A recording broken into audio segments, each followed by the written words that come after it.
Seguimos con nuestra serie Camino al Calvario. Fuimos bendecidos. Mi hermano Alfredo inició el día viernes. Sé que el día de hoy el Señor nos va a bendecir, y a través de estas semanas, de la Semana Santa, sé que Dios va a hablar a nuestras vidas y vamos a aprender y vamos a disfrutar y vamos a meditar en esta obra hermosa que el Señor ha hecho por cada uno de nosotros. Rápidamente, el Evangelio de Lucas capítulo 21 del versículo 1 al 4. Evangelio de Lucas capítulo 21 del versículo 1 al versículo 4, y me indican con un amén. Ahora con las dos manos. Bueno, estaré leyendo la Nueva Traducción Viviente, la traducción que utilizamos aquí en la iglesia. Si usted tiene cualquier otra traducción, no importa, tiene el mismo significado, el mismo valor, es la palabra de Dios. Y dice la palabra: mientras Jesús estaba en el templo, observó a los ricos que depositaban sus ofrendas en la caja de las ofrendas. Luego pasó una viuda pobre y echó 2 monedas pequeñas. Les digo la verdad, dijo Jesús. ¿A quién? A sus discípulos. Esta viuda pobre ha dado más que todos los demás, pues ellos dieron una mínima parte de lo que les sobra, pero ella, con lo pobre que es, dio todo lo que tenía. Oramos. Señor, te damos gracias por tu presencia. Gracias, Padre, por tu obra, por la salvación de nuestras almas. Y hoy disponemos nuestro corazón, nuestros oídos, nuestra mente para recibir tu bendita palabra. Trae entendimiento, trae sabiduría y trae dirección al buen vivir, para que cada uno de nosotros seamos obedientes, seamos siervos, seamos instrumentos de tu gracia. Santifica nuestras vidas. Quita todo pecado, Señor, para presentarnos delante de ti como un sacrificio vivo, santo, agradable, perfecto hacia ti. Gracias, Dios, por tu palabra. Oro por mi vida, Señor, para que yo la pueda exponer claramente y sin error. Bendice a tu iglesia en el poder de tu Espíritu Santo y en el nombre de tu Hijo amado Jesús. Amén. Amén. Nos encontramos en la última semana del ministerio de nuestro Señor Jesucristo. Se dirige a la cruz con el fin de ofrecer su vida en sacrificio, en rescate de la condenación, de la muerte eterna que nosotros merecíamos. El Señor va a la cruz a ofrecer su vida para traer esa reconciliación entre el hombre y Dios, Dios y el hombre. Y una gran multitud había seguido a Jesús desde la entrada triunfal a Jerusalén. Jesús, quizás cada una de estas personas y estas multitudes que le seguían, creían y esperaban que Jesús fuera el Salvador terrenal, el cual estaban esperando, que fuera ese Mesías y ese Rey que los va a liberar de la opresión de Roma. Quizás las multitudes esperaban que inmediatamente cuando Jesús entrara fuera directamente a atacar la guarnición del Imperio Romano, quizás atacar la casa de Pilato, o en otras palabras, que terminara con la opresión del Imperio Romano. Para sorpresa, lo que sucede es que el Señor Jesús va directamente al templo y arremete contra las actividades que están aconteciendo en el templo. El templo es el centro del judaísmo, es el corazón de la nación, es el alma de la nación de Israel. Y aquí está Jesús. Atacó directamente a los respetados y exaltados dirigentes y líderes religiosos de Israel, quienes afirmaban ser representantes de Dios. Mi hermano, el Señor no le importa la relación que tenía el pueblo de Israel con el imperio de Roma. Al Señor una y otra vez le importó la relación que tenía su pueblo Israel para con Dios. Eso era lo importante. Es lo que el Señor ha venido a enseñar, a hablar la verdad. Su obra era para que esa relación que se había roto en el Génesis, en el huerto del Edén, volviera nuevamente a ver esa unidad entre el hombre y Dios, entre Dios y los hombres. Jesús arremete contra las actividades en el templo, y mi hermano Alfredo predicó el día viernes en Lucas 19, 45 y 46, y puede ir ahí a la cita nomás para dar un contexto a aquello que venía aconteciendo. Y dice el versículo 45 del capítulo 19 que mi templo será una casa de oración. Y luego dice, pero ustedes la han convertido en una cueva de ladrones. Jesús llegó al templo y ¿qué fue lo que encontró? ¿Acaso encontró adoración? ¿Acaso encontró oración? ¿Acaso encontró hombres piadosos? No, encontró corrupción, una falsa adoración, una falsa piedad, una falsa religión. Y el Señor siempre ha enseñado la importancia de que el pueblo adore al único Dios verdadero en espíritu y en verdad. Y no estaba sucediendo. Después hay una serie de cosas que suceden después de arremeter con lo que sucedía en el templo. Lucas 19, versículo 47, dice que Jesús enseñó todos los días en el templo. Del capítulo 20 al capítulo 21, o casi todo el capítulo 20, vemos lo siguiente: que Jesús enseñaba a la gente y predicaba a las personas la buena noticia en el templo.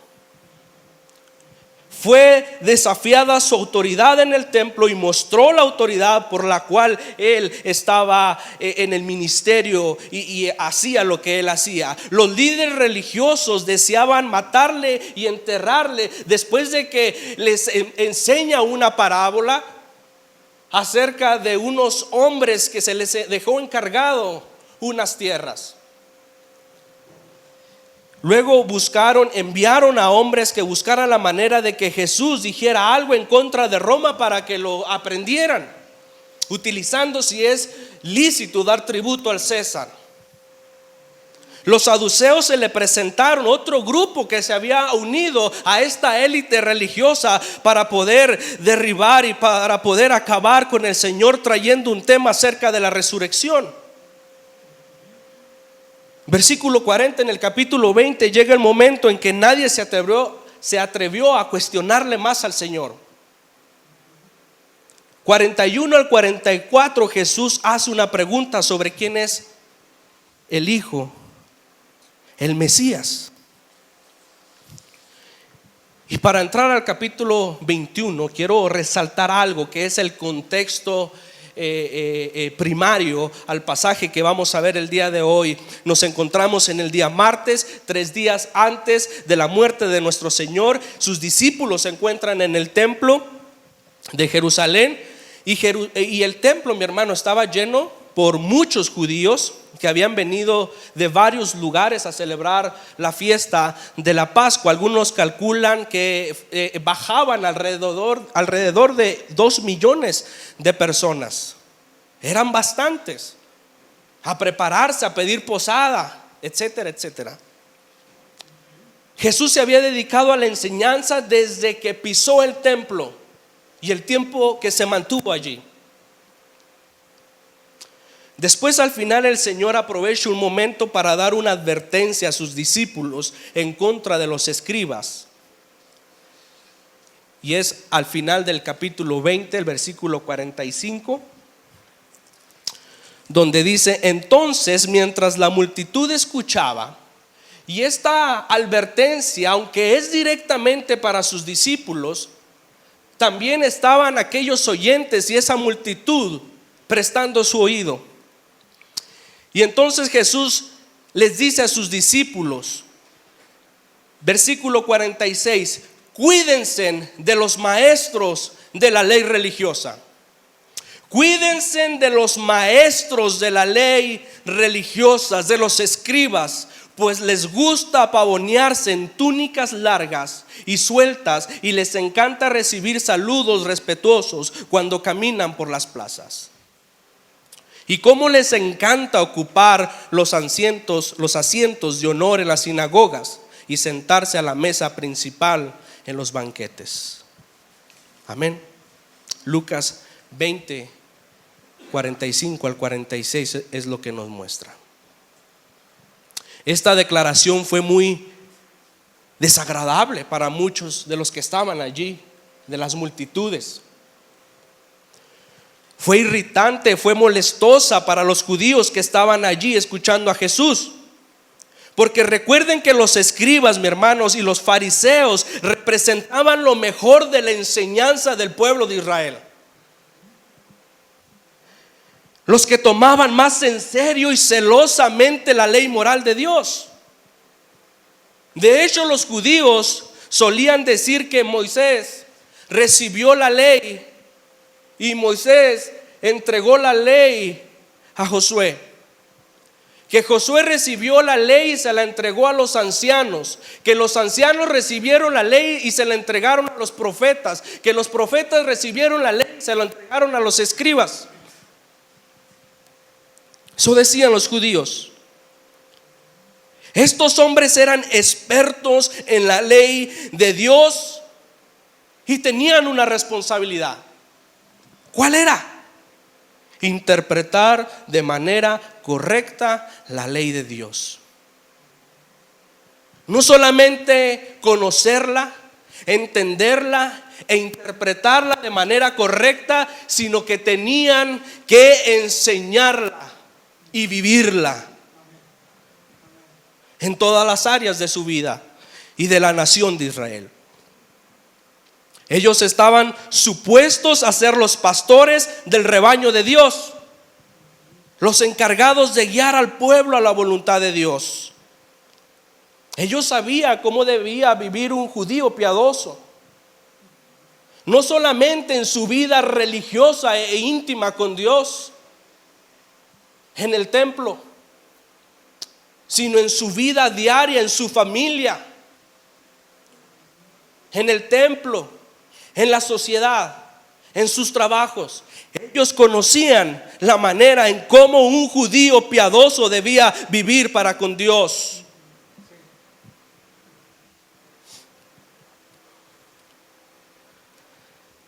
Ellos tenían la responsabilidad de proteger espiritualmente a la nación y ver por las necesidades de la nación, guiándolos a la verdad. Amén. Guiándolos a la verdad y protegiéndolos del error y de la mentira. Pero ¿qué dice Jesús? Cuídense de los maestros de la ley, cuídense de los escribas, cuídense de aquellos hombres que están encargados de cuidarlos a ustedes mismos. Qué ironía.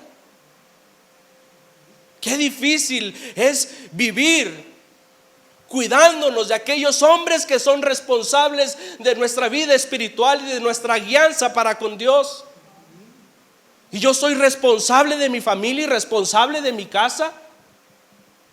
Imagínense que yo, en vez de bendecir y de guiar a mi esposa y a mis hijos a la verdad, los guío a la mentira.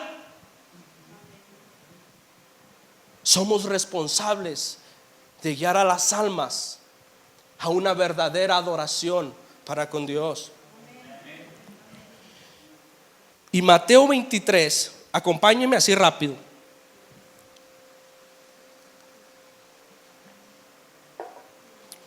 Son muchos versículos, pero voy a leer rápidamente porque Mateo es un paralelismo de lo que está sucediendo aquí para tener más claro la vida de estos hombres y la religiosidad que estos hombres vivían.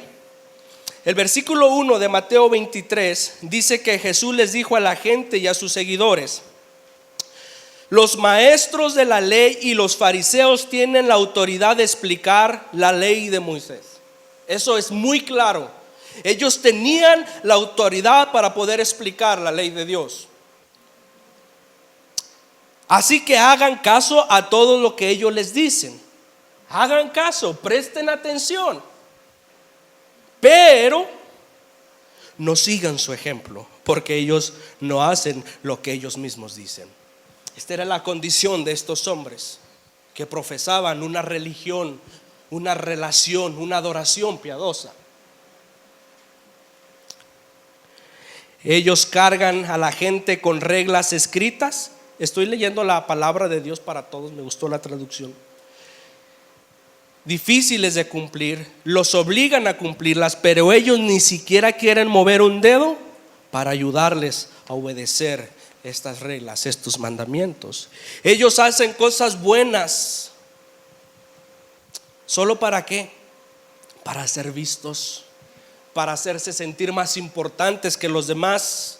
Les gustan los lugares más importantes, buscan los mejores lugares de honor en la sinagoga, en las fiestas, los mejores asientos, etcétera, etcétera. Versículo 13 dice: y pobre de ustedes, o ay de vosotros, escribas, maestros de la ley, hipócritas, ustedes le cierran las puertas del reino de Dios a la gente, y ni entran ustedes ni dejan que ellos entren.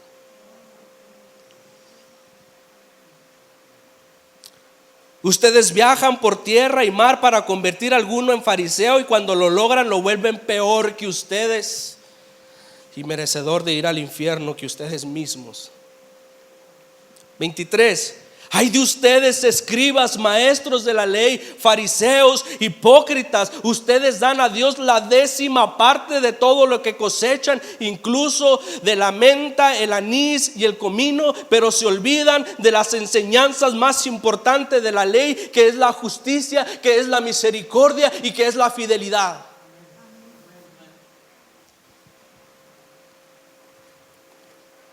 Ustedes son guías de ciegos. Pobres de ustedes, hipócritas, ustedes son como los vasos, los tazones que se lavan solo por fuera, pero por dentro siguen llenos de codicia y de egoísmo. Limpien lo de adentro para que también quede limpio lo de afuera.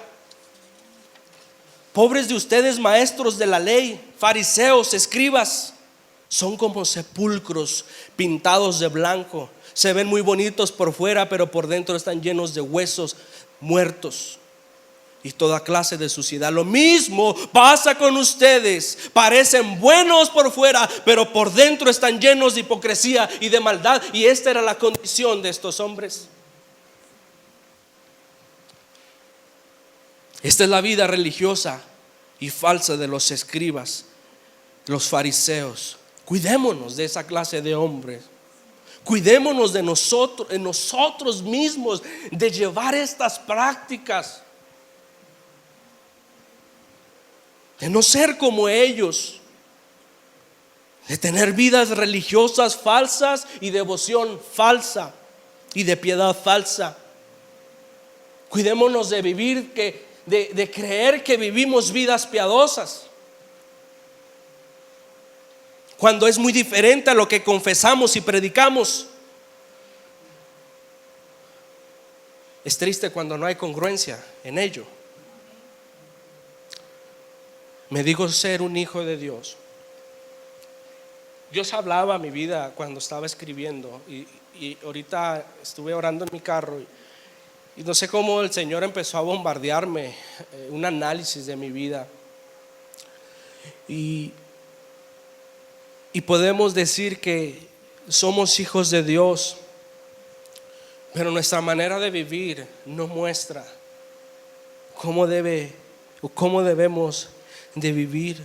Cuidémonos del orgullo, de buscar la propia gloria, de ser reconocidos, de reflejar el orgullo a través de ¿qué? Cuando quiero ser el primero, cuando quiero ser el máximo, cuando quiero tener la última palabra, cuando quiero la atención de todos, cuando quiero ser el mejor, reconocido, ganar argumentos, tener espíritu crítico. Cuidémonos de ser aquellas personas que cierran las puertas del reino de Dios con nuestro testimonio, en la manera en que vivimos. Quizás porque yo estoy viendo algo en la iglesia, en el liderazgo, en el pastorado, no me gusta la manera en que se expone la palabra con verdad, porque ataca mi pecado. Y empiezo a acumular estos resentimientos en mi corazón de pecado y de ira. Y yo decido, ya me voy de la iglesia. Qué bueno que se fuera nomás él, pero a veces se llevan a varios hombres débiles en la fe. La propia familia es arrastrada por la mentira y por este tipo de pecado de la religiosidad falsa, de la piedad falsa. Cuidémonos, guardémonos y pidamos a Dios: Dios, trabaja en mi corazón para recibir tu palabra con verdad. Ayúdame a guiar a mi familia, ayúdame a guiar si somos líderes, ayúdame a guiar a los hombres, a las mujeres, a los adolescentes, a los niños, a que ellos tengan un buen conocimiento de tu verdad, que vivan vidas piadosas verdaderamente, que adoren al único Dios verdadero. Ayúdame a ser esos hombres. Y esta era la vida de estos hombres. Lucas 20:47 dice: sin embargo, estafan descaradamente a las viudas para apoderarse de sus propiedades, y luego pretenden ser piadosos haciendo largas oraciones en público. Lo bueno que eso pasaba nomás en aquel tiempo, hermanos, que ellos a veces, híjole, qué tremendos podemos llegar a ser, ¿verdad? Somos buenos, ¿verdad? Para, oh, mi hermano, yo te apoyo y esto y lo otro, y cuando menos acuerdo ya nos barrió, ya nos mintió, ya nos estafó, y ahí lo vemos en el templo, ¿verdad? O ahí lo vemos ahí dando sus golpes de piedad. Pero Dios nos libre. Sí, estos hombres hacían con la viuda. Y lo más raro, no es lo raro, porque Dios no se equivoca, y los hombres inspirados que escriben empieza a hablar y pone el ejemplo de una mujer viuda que da una ofrenda. Ellos eran los pastores del rebaño de Dios, amén, pero estaban actuando como lobos. Mateo 7:15 dice: ten cuidado de los falsos profetas que vienen disfrazados de ovejas inofensivas, pero en realidad son lobos feroces o lobos rapaces. Su rapaz codicia los llevaba a atacar a los miembros más indefensos de la sociedad, los débiles en la fe. Y dice: devoran las casas de las viudas. Literalmente esta palabra en el original es: se las comían, se las tragaban completamente. Y la ley y los profetas, la palabra de Dios, enseñaba que a las viudas se les debe proteger y se les debe cuidar. Y ellos estaban comiéndosela, ¿no? Se aprovechaban de la hospitalidad de ellas. Una vez que quedaban viudas y venían con esa falsa piedad, y eran los expertos, eran los jueces del pueblo.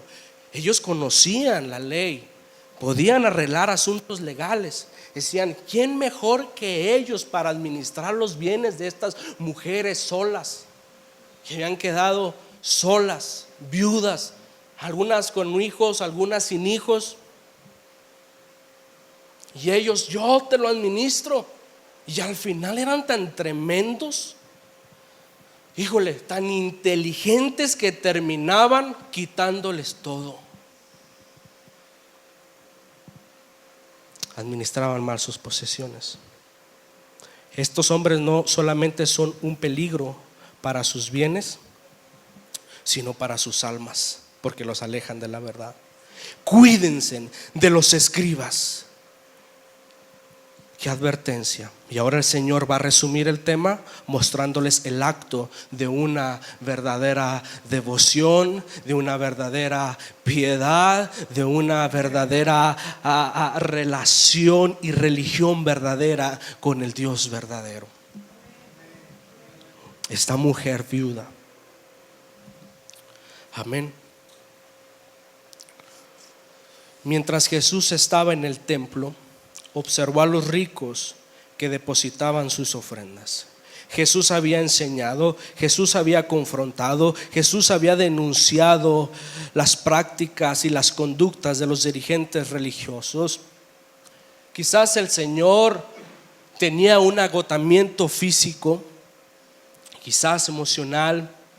Los ojos del Señor debían estar probablemente abatidos mientras contemplaba la falsa religión desde que entró y vio la corrupción y la avaricia de estos hombres.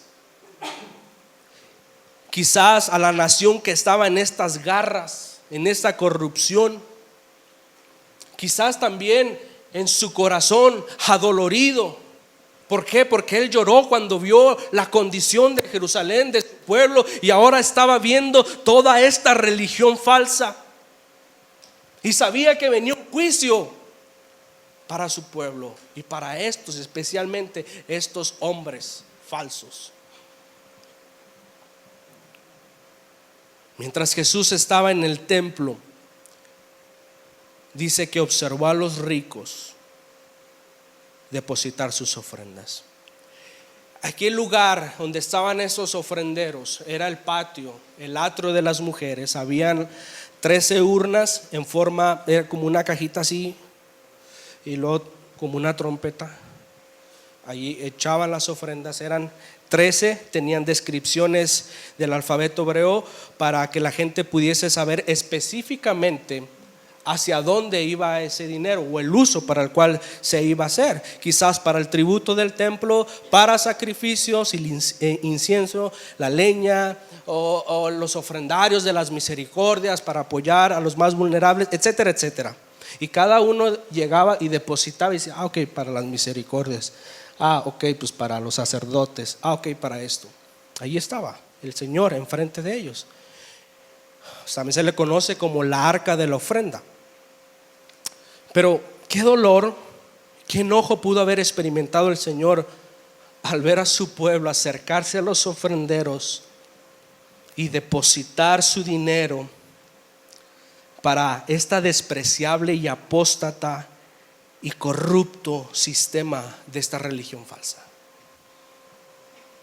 Y más ver el partido, y creo que se le partía, y me imaginaba el corazón al Señor de ver a estas gentes pobres ir a dar de lo poco que tienen, sabiendo que muchas de esas ofrendas era para enriquecer a estos hombres religiosos. O la actitud en la cual iban muchos hombres a dar sus limosnas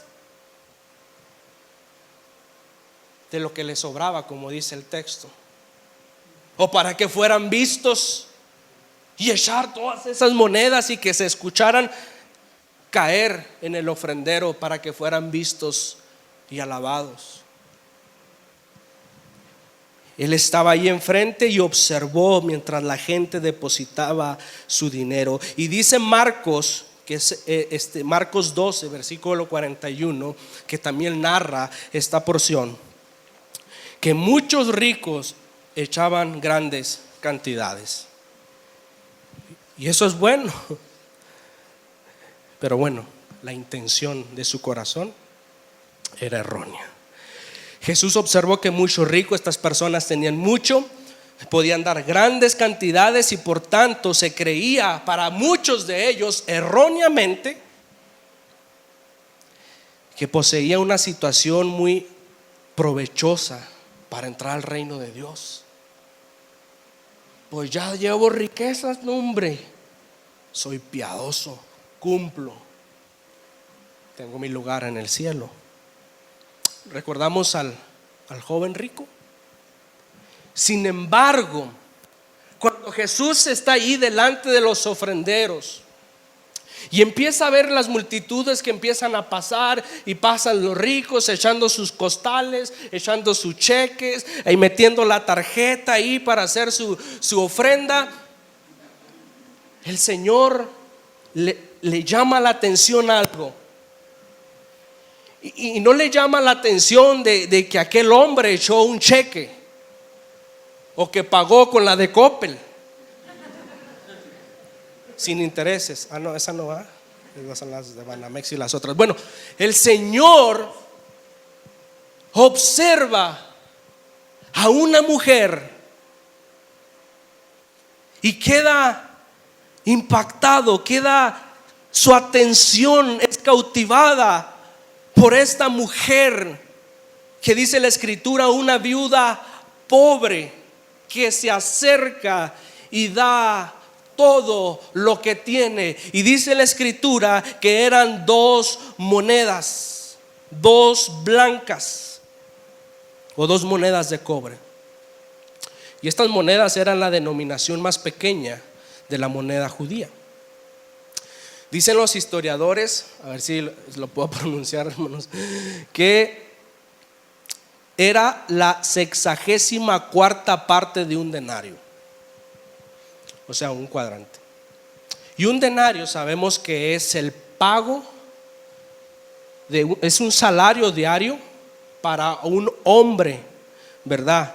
El salario mínimo para un trabajador común y corriente en ese momento. Entonces, algunos otros dicen que era agarrar el denario, el salario diario, y dividirlo entre 124, y ese era el valor que tenían estas 2 moneditas. Ahora, es muy difícil contextualizar y traer y convertirlo a nuestros pesos mexicanos, pero supongamos que es el salario. A ver, Roger, hermano Paulino, ¿cuánto es el salario diario? 170 y ya subió. Es que no me lo suben a mí, hermano. Pero bueno, 200, ¿verdad? Y si lo dividimos, pues da como 2.7, 2.8, 3 pesos entre 64. Si lo dividimos entre 124 nos da 1.40, 1.60. Y si soy bueno en las matemáticas, hermanos, hágale no se crean, no. Bueno, aquí está la viuda, y para muchos quizás eso era poco, insignificante. Para muchos que quizás pudieron verle y decir, pues ¿para qué deja eso? Hombre, pues con eso no se completa la luz del templo, wow, nada. Pero quizás para estos hombres era insignificante, pero para Jesús no. Para el Señor no. Él no estaba impresionado por la ofrenda de los ricos. Jesús le impresionó la ofrenda de esta mujer.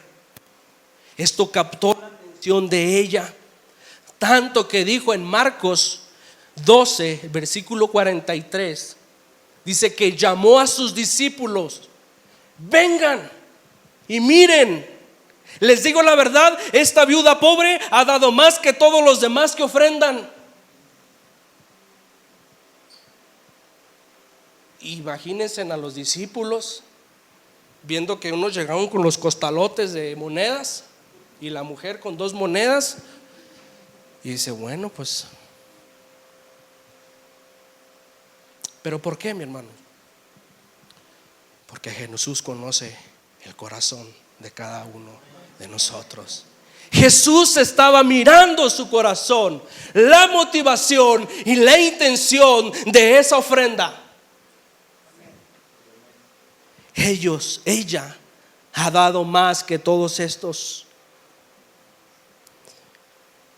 Mi hermano, no se trata de la cantidad,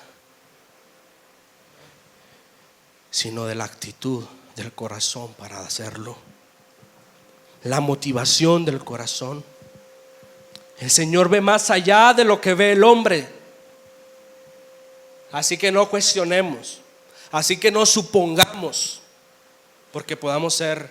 Yo he quedado varias veces en vergüenza, y hace poquito una, pero no se las digo, hermanos. Hice un juicio incorrecto, y cuando supe la condición dije, ay, perdóname, Señor. que nosotros vemos lo externo y no sabemos el corazón que vienen cargando, no sabemos la necesidad que hay.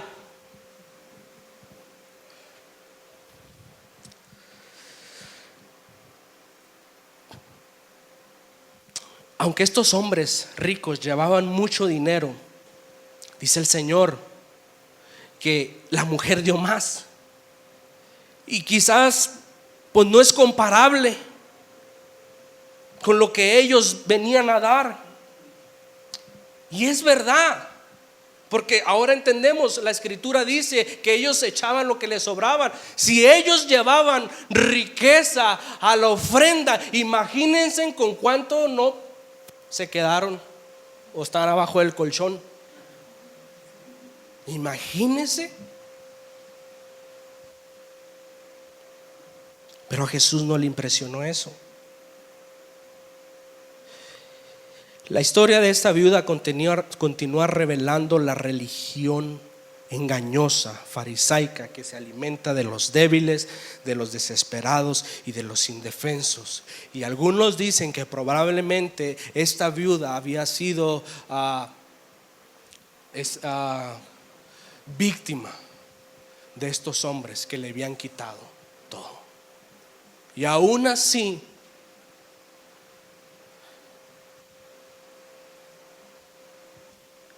va.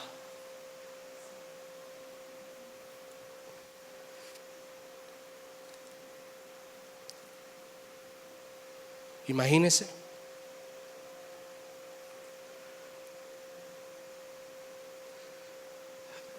Me recordaba lo que sucedía años atrás por la Iglesia Católica Romana medieval, la venta de indulgencias para que el hombre ganara la salvación. Híjole, pobres gentes. Y hoy en la actualidad sucede evangelio de prosperidad, evangelios del dar, carismáticos, que tratan. Una vez mi mamá llegó ahí con un montón de botellas de agua, tierra, madera y un montón de cosas que estaban ungidas, aceite, y llegó bien bendecida. Dijo: con esto el Señor me va a bendecir, va a ser próspera y todo. Y cuando le pidieron la ofrendota, pare de sufrir. Híjole, yo la regañé, le dije: tira eso. Porque ellos le prometen felicidad, prosperidad y riquezas. Los engañan. Y esto estaban haciendo estos hombres.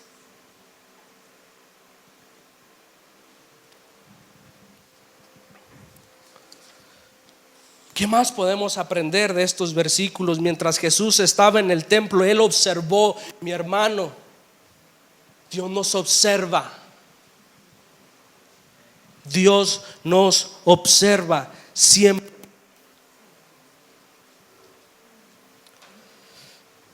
Yo le quiero pedir a mi hermano del piano si puede pasar poquito. Dios nos observa. La Biblia nos enseña en numerosas ocasiones que el Señor lo ve todo. No solo cuando venimos a la iglesia el día domingo, Él ve todo, de lunes a sábado o los días que estamos fuera de iglesia. Él nos observa de día y de noche, y su palabra dice: oh Señor, has examinado mi corazón y sabes todo acerca de mí. Sabes cuando me siento y cuando me levanto. Conoces mis pensamientos. Aun cuando me encuentro lejos, me ves. Cuando viajo y cuando descanso en casa, sabes todo lo que yo hago. Sabes lo que voy a decir incluso antes de que lo traiga a mí. Jamás podré escaparme de tu espíritu. Jamás podría huir de tu presencia. Y bendito Dios que lo ve todo. Eso nos debe de alegrar, nos debe de traer gozo, porque estamos en los ojos del Señor. Día y noche Él me ve, y si me ve quiere decir que Él me cuida.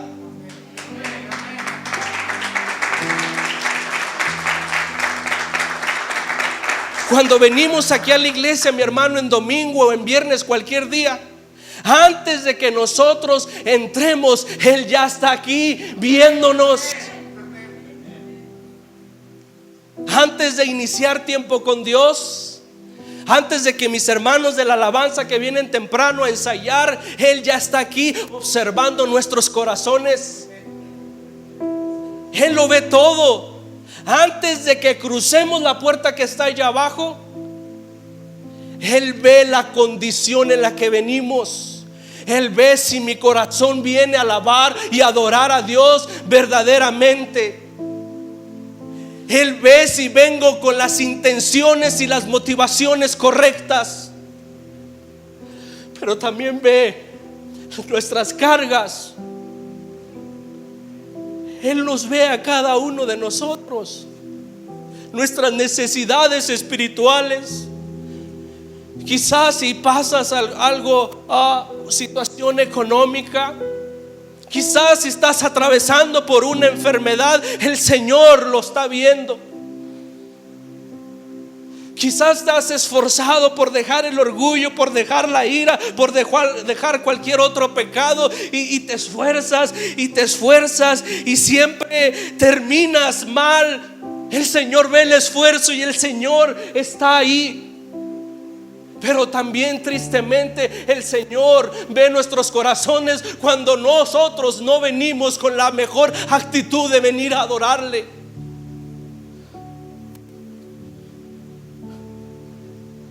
O cuando pasamos a ofrendar, cuando venimos quizás porque tengo libre el domingo, Él lo ve todo.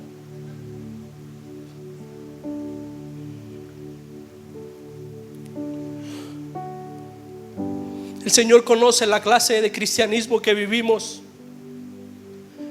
no solamente los domingos, pero sí allá afuera.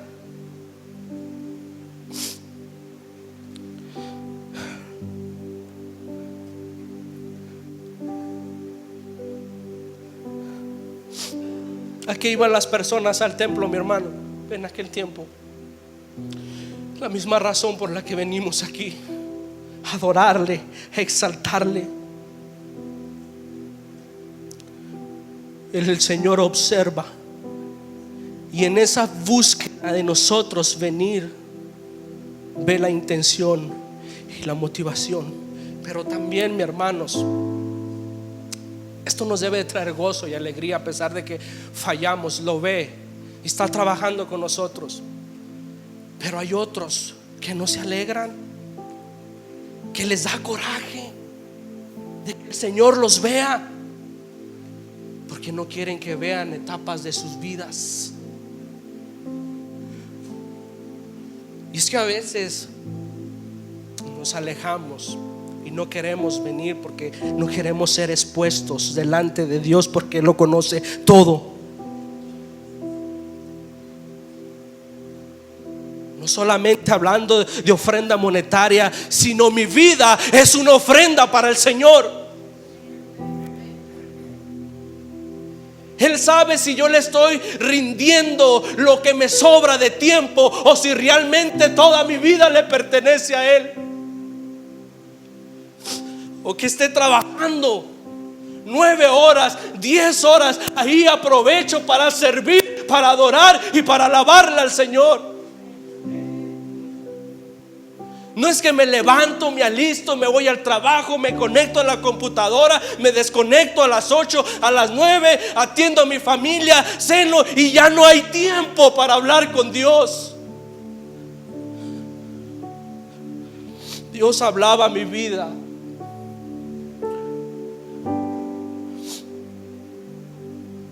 No hay mucha diferencia a veces entre este hombre que daba, aunque fuera mucho, pero eran las obras.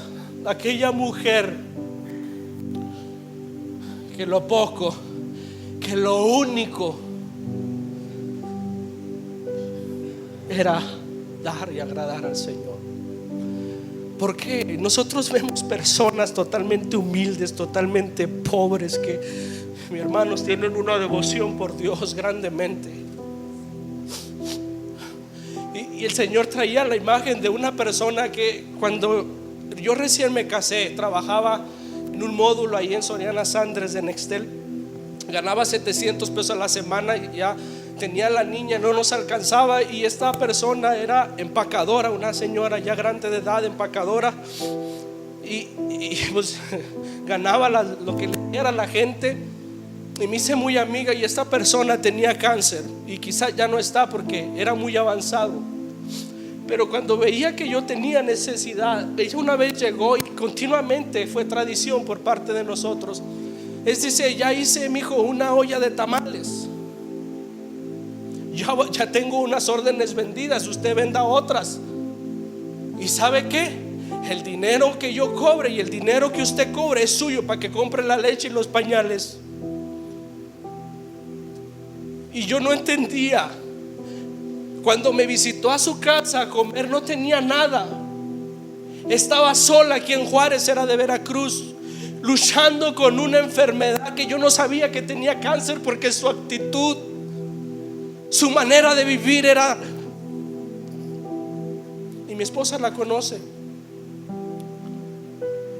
Y yo decía, ¿cómo ella gana menos que yo?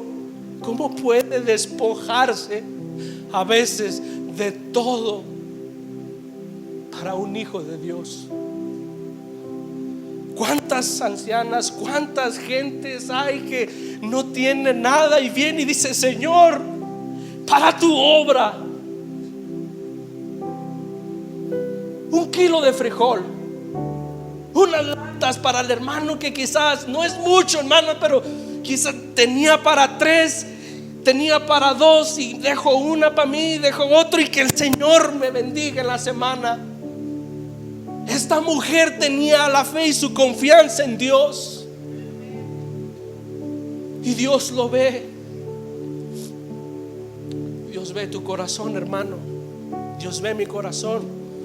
Cuando venimos a entregarle algo al Señor, aunque nos quedemos vacíos, aunque no tenga las fuerzas para venir a adorarle, venimos y nos entregamos y nos rendimos delante de Dios. Eso lo ve el Señor, más que aquellos que quizás puedan vivir todo el día en el templo y sus corazones lejos de Él. Esto es lo que estaba sucediendo. Qué contraste de una falsa religión y una vida totalmente dependiente, con un corazón para servir al Señor. Ella dio todo lo que tenía. Enseña que los que tienen poco no están exentos. El Señor no dijo: todos los pobres no den. El Señor conocía.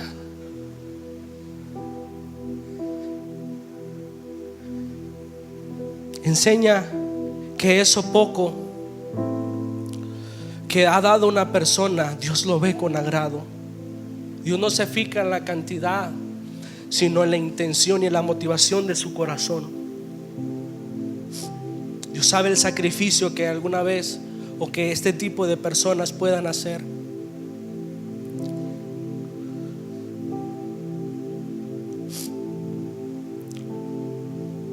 No solamente habla el pasaje del dinero o de ofrendar de manera económica y monetaria. Las Escrituras nos enseñan a que debemos ofrendarnos en nuestras vidas. Y aquí está el mejor claro ejemplo. Esperando a que transcurran 2-3 días para ofrendar su vida por usted y por mí. Él no entregó una parte de su vida. para adquirir salvación y relación con Dios, para el perdón de pecados. Él no dijo: yo voy y con esto es suficiente. Él dio toda su vida. Él se entregó completamente por usted y por mí como ofrenda. Cristo nos amó y se entregó por nosotros como ofrenda y sacrificio vivo, agradable para Dios. Efesios 2, capítulo 5, versículo 5. Así que dice Pablo: lleven una vida de amor. Hebreos 9:28 dice: Él se entregó en totalidad para quitar los pecados de muchos. Tito 2:14: Él se entregó por nosotros para rescatarnos de toda la maldad y purificarnos y presentarnos limpios delante de Él y para servirle a Él. Romanos 8:32 dice que el Dios Padre no escatimó a su propio Hijo para entregarlo. Dios ha ofrendado a su Hijo. Dios ha entregado lo mejor de Él.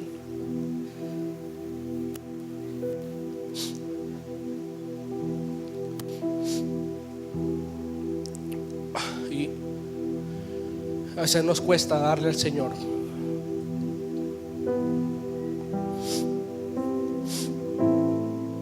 Y esto no es para sentirnos en el suelo y quedarnos allá atorados. Es porque bendito Dios que nos muestra. Y oremos para que nos ayude a venir a ofrendar con un buen corazón, con una buena actitud, y que nuestras vidas, quizás de religiosidad falsa, de piedad falsa, sean transformadas por el poder de su Espíritu Santo, y venir aquí en arrepentimiento y en fe que Dios puede transformar nuestras vidas. Amén.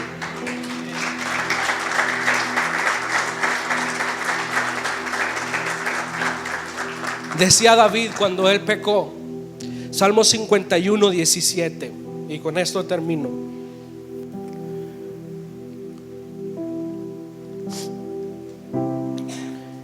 hemos pecado. Tenemos que venir delante de Él. Y dice: entreguémonos como sacrificio. Pero este sacrificio tiene que ser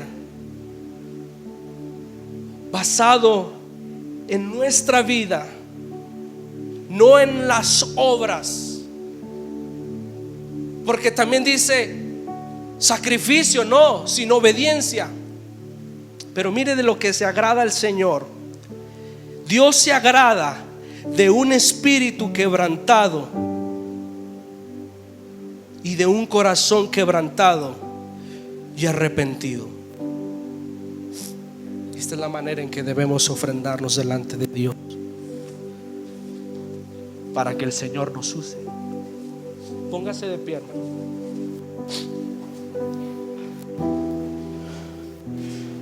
Dios no quiere lo que nos sobra. Aparte que Dios no necesita nada, nosotros necesitamos de Él.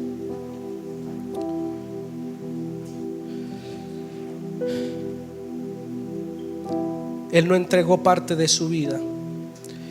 Él se entregó completamente para salvarnos. Ese es el amor de Cristo. Es el amor de Dios. Y ese es el amor que debe de ser el combustible que debe impulsar nuestras vidas para vivir para Él.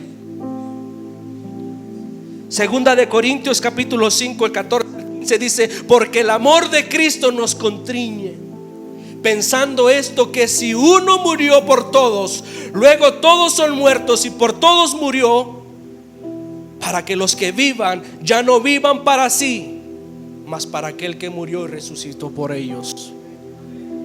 Él se entregó por usted y por mí. Amén. Él murió para que vivamos, pero no para aprovecharnos y vivir para nosotros mismos. No, para entregar todas nuestras vidas. Romanos, Pablo, capítulo 2, el versículo 1 dice: por las grandes misericordias. Así que, hermanos, por las grandes misericordias del capítulo 1 al capítulo 11, presentar vuestros cuerpos como sacrificio vivo, santo, agradable y perfecto. Como vivos, no como muertos. Amén. Y yo termino y no sé, vamos a orar. Si tú gustas pasar aquí al frente a rendirte, a rendirnos como ofrenda, o ahí en tu lugar, lo importante es que el Señor haya hablado y que nosotros respondamos pidiéndole al Señor: Señor, primeramente perdóname porque yo he entregado lo que me sobra. Perdóname porque a veces no comprendo lo que tú has hecho, porque no he entendido la manera en que tú te has ofrendado y tú te has despojado a ti mismo. Oramos. Señor, gracias te damos. Padre, sé que esta viuda vino y ofrendó lo único que tenía, lo único, todo su sustento. Padre, y sé que más allá de la parte económica, tú deseas que nosotros nos entreguemos en totalidad a ti.